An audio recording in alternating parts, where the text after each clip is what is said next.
Qui est l'ange de l'Éternel? Alors, c'est une question qui, chez certains, fait débat, euh, alors que quand on creuse la Bible depuis un certain temps, c'est c'est évident, hein. Alors, bonjour les humains, nous sommes le 1er septembre 2025. Dans la playlist La Trinité, playlist que je mettrai en description de cette vidéo, eh bien, qui est l'ange de l'Éternel? Euh, j'ai retrouvé une ancienne note, parce que je prenais des notes pendant le premier confinement, des notes sur les sujets à traiter en vidéo. Et en refeuilletant mon petit carnet, je me suis rendu compte que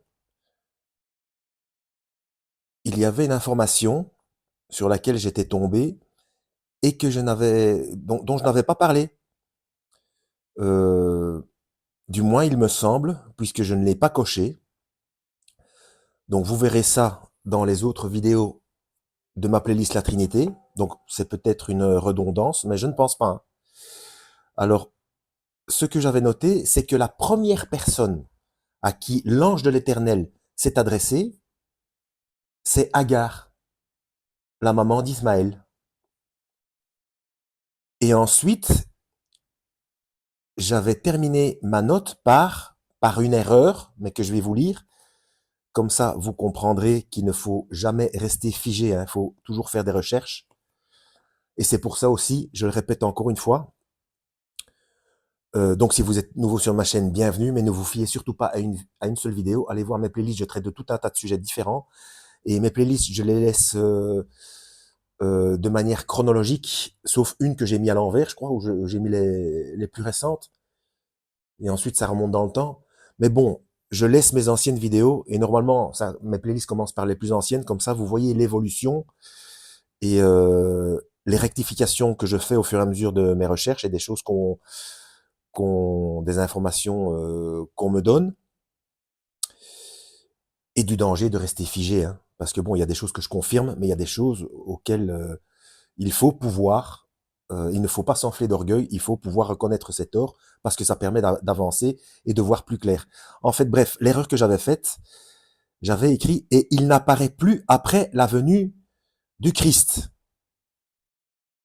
Sauf que si, mais il y a une nuance. Donc, l'ange de l'Éternel, c'est bien le Christ.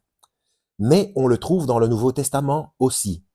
Sauf que on ne le trouve jamais, jamais lors de la vie physique du Christ. C'est-à-dire lors de ces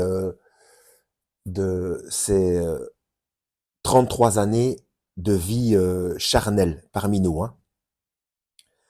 Alors, et si il y a le mot ange nommé, il y a une différence, ce n'est non pas l'ange de l'Éternel, mais un ange du Seigneur. Donc, c'est vrai qu'il n'y a pas le nom, mais c'est un ange, ce n'est pas l'ange. Donc, que ce soit dans l'Ancien ou le Nouveau Testament, euh, l'appellation l'ange de l'Éternel n'apparaît jamais lors des 33 années physiques charnelles du Christ. Donc, c'est une preuve supplémentaire que ailleurs dans la Bible, c'est bien de lui qu'il s'agit, hein. Alors, j'ai fait aussi une petite recherche. Alors, faut voir si c'est exact, hein, parce que je vous ai déjà dit de vous méfier d'Internet. Selon mes recherches, euh, il apparaît en tant qu'ange 44 fois. Mais non, même parce que j'ai vu un exemple, c'était pas lui. Mais bon, est-ce que c'est le mot ange, tout simplement, le mot ange qui apparaît 44 fois dans la Bible? Je ne sais pas. Mais bon, c'est à prendre avec des pincettes, mais ça n'a pas beaucoup d'importance, hein. Quoique, comme il y a un niveau de lecture purement mathématique dans la Bible, ça a certainement son importance lorsqu'il ne s'agit que de lui, hein. Donc, du Christ sous forme de l'ange de l'Éternel.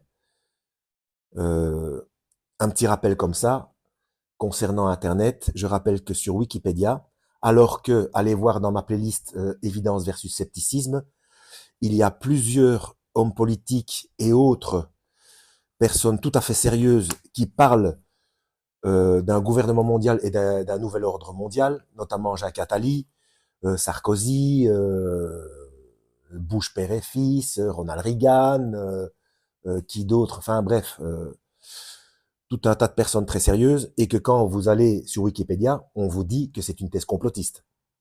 Vous voyez? Donc, méfiez-vous d'Internet. Hein. Donc, il y a des choses bonnes à prendre et des choses qui ne vont pas. C'est exactement pareil avec le dictionnaire. Le langage est manipulé par des gens qui sont du même groupe. Hein. Voilà. Ces gens qui décident du langage font partie de la même bande. Donc, concernant les manipulations de langage, des chiffres et des couleurs, allez voir ma playlist Perversion des codes de Dieu. Donc, concernant l'ange de l'Éternel, la première fois où il est fait mention dans la Bible, c'est fait. Donc, c'est à la maman d'Ismaël, hein, à Agar. Donc, je le coche. Ça, c'est fait aussi. Et donc là, du coup, je vois que c'est intéressant d'aller revoir dans mes anciennes notes. Et je ne sais pas pourquoi est-ce que j'avais passé certaines choses. Ben, pourtant, il y a des choses importantes hein, que je n'avais pas traitées. Et donc, je vais m'y atteler. Hein. Voilà. En espérant avoir été utile, comme d'habitude, lisez la Bible. À la prochaine. Et oui, intéressez-vous bien à ce qu'il se passe. Lisez bien la Bible parce qu'il y a de nouveau tout un tas de personnes qui nous mettent en alerte concernant l'enlèvement, alors qu'il est bien indiqué qu'il n'y a pas de date, hein, ni les anges du ciel, ni le Fils, mais le Père seul connaît euh, la date, donc un signal donné, etc. D'ailleurs, allez voir ma playlist l'enlèvement et principe de précaution. Vous verrez que dans les toutes premières vidéos, j'étais aussi moi un peu inquiet parce que les signes étaient tellement évidents, mais très vite, quand j'ai creusé, je me suis rendu compte que oui, il y avait bien des signes, mais c'était pas spécifiquement pour l'enlèvement. Ça démontrait bien que les choses se mettent en place, mais ce n'est pas spécifiquement pour l'enlèvement, hein. Parce qu'il y en a de nouveau plein qui disent oui, septembre, ça y est, on y est, ça approche. Bien sûr que ça approche. Et chaque jour, on ne sera jamais aussi proche que maintenant. C'est mathématique. Mais je veux dire, il faut toujours être prêt, comme si ça arrivait dans une seconde. Parce que les gens qui se sentent un petit peu trop confiants et qui se permettent de faire n'importe quoi et d'être durs de cœur et de ne pas se repentir du mal qu'ils font, ou même qu'ils pensent, ou de pécher contre leur chair. Bon, bien sûr, je rappelle qu'il y a le lavage des pieds, le sens métaphorique. J'explique ça dans une vidéo. Hein, donc, quid le lavage des pieds avec mon nom derrière, si vous voulez éviter de faire des recherches trop pénibles sur mes playlists. Mais bon, ça c'est pour les chutes occasionnelles. Et mais ce n'est pas comment. Déjà, le repentir doit être sincère. Et il ne faut pas que ce soit une habitude de vie. Il faut rester dans la lutte. Le Christ a bien dit que celui qui veut me suivre porte sa croix. Donc il y a un effort à fournir. S'il n'y a pas d'effort à fournir, si on attend les signes pour dire ah oui, à partir de maintenant, je vais faire attention, etc. Non, c'est une lutte de tous les jours, hein, de chaque instant. Hein.